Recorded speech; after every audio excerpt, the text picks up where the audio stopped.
Landau-Flayter, and I'm a member of Indivisible 845 here in Beacon. I live in the town of Fishkill. I'm just a person. Get closer. I come from a long line of immigrants, ancestors who came to this country from many parts of the world. One of them in particular came here on a little boat called the Mayflower. This ancestor, Richard Warren, immigrated to these shores, stepped on that little rock in Plymouth, Massachusetts with 102 other people for the promise of freedom from persecution and for the promise of new opportunities. Some of my other ancestors, the Landaus, the Bensons, and others of various nationalities, came later from Northern Ireland and other parts of Eastern Europe, escaping poverty and persecution for the promise of a better life. And not only did they work for a better life, they fought for something better. Generations of my people fought for something better. A Revolutionary War patriot, Jacob Albertson, who fought for the birth of this country and the promise of no kings. And after that difficult birth, generations followed.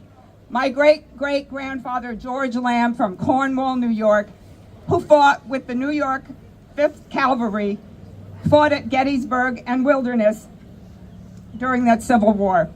He fought, was captured, and was imprisoned in the notorious prison camp Andersonville, all for the belief that we all deserve to be free. My father, Donald, who defended this country against the Nazis in a little town called Balancourt, France, where he liberated it in 1944. My husband, Gordon, who served this country in the U.S. Navy during the Vietnam War era, under the sea for 72 days at a time with nuclear missiles, often taunted by the Russians as they patrolled. They loved and defended this country and its Constitution. They supported its laws and the promise of what it stood for. In return, this country made promises to them, made promises to its people, the veterans, the workers, the taxpayers. My working class parents believed in the promise of a decent life for their family. They worked hard and paid into that promise. They raised a family, owned a home, and saved what they could. And when my now almost 96-year-old mother spent down all that they managed to save, she became a Medicaid recipient. A benefit she didn't choose to use, but it was promised. Our country had so much promise. It made other promises to those who served it, those who worked to support it. The promise made to my mother, Lorraine, living with dementia in assisted living in New Jersey. The promise made to my husband, Gordon, the veteran who gets his health care up the road in Castle Point Health Center. The federal constitutional right that my daughter, Ginny, and millions of other women of childbearing age had since 1973 that would provide them life-saving care should a pregnancy go horribly wrong.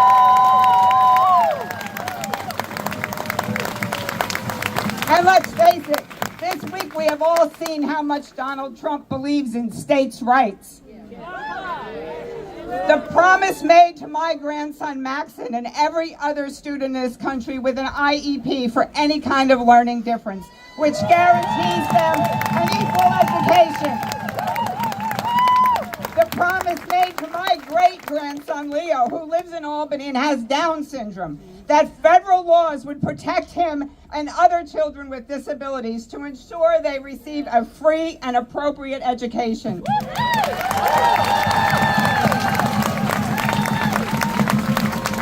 And of course, my Social Security. The cuts that the GOP are making affect me and my family in so many ways, but they affect you and the people you know and love. The cuts to Medicaid, the dismantling of the Department of Education, the threats to the VA, the threats to Social Security, and the threats to women's health care. But wait, there's more. The addition of the SAVE Act, Safeguard Voter Eligibility Act, which will create new barriers to voter registration for millions of people who have changed their names due to marriage. Women like me who have married, divorced, remarried, hyphenated. And now, just 145 days in, this administration has a big, beautiful plan to break those promises so they can give tax breaks to billionaires. They are breaking the promises made to those who have built, worked to support, and fought for this country. I understand that politicians can't always keep the promises they make, but Donald Trump is keeping all the promises he made, the promises for retribution, and those that will hurt the American poor and middle class. A few weeks ago, I was sickened when I saw a photo of House Republicans praying for their big, beautiful bill. This bill that will hurt my family and other families like mine in so many ways. But then on Memorial Day, when I listened to the song America the Beautiful, I was struck by the words of the third verse, which stand in such stark contrast to that photo. Oh, beautiful for pilgrim feet, whose stern impassioned stress a thoroughfare for freedom beat across the wilderness. America, America, God mend thine every flaw, confirm thy soul in self-control, thy liberty in law. On this Flag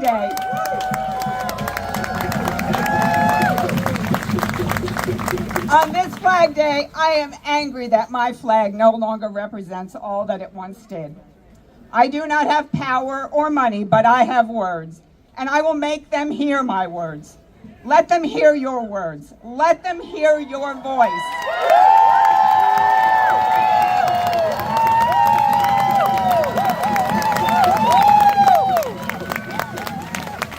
If there is money for a dictator parade, there is money for Medicaid.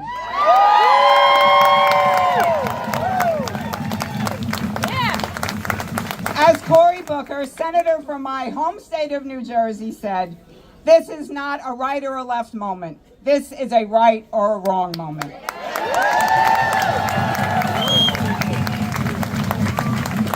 Our country must stay a beacon of hope. The hope that so many that came before us knew.